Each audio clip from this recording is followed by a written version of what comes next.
Hey everyone, welcome back. In this video, I'll show you how to test your Shopify store before launch step by step, so you can avoid costly mistakes and make sure everything works smoothly in 2026.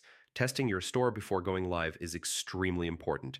It helps you catch errors, improve customer experience, and ensure payments and orders work correctly. So yeah, never skip this part if you want a professional launch. Start by reviewing your storefront from a customer's perspective.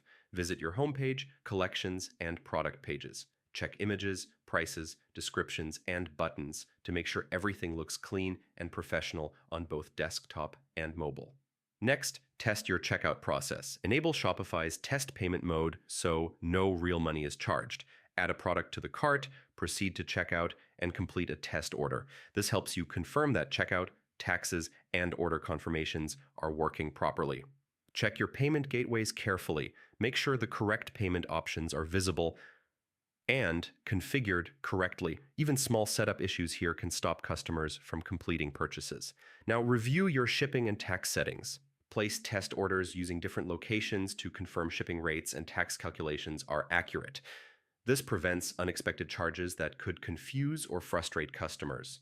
Test your email notifications. Confirm that order confirmations, shipping updates, and customer emails are being sent correctly. These emails are part of the customer experience, so they should look clear and professional. Also, check your store policies and legal pages. Review refund, privacy, and shipping policies to ensure they are visible and easy to understand. This builds trust with customers before they place an order. Finally, ask someone else to test your store.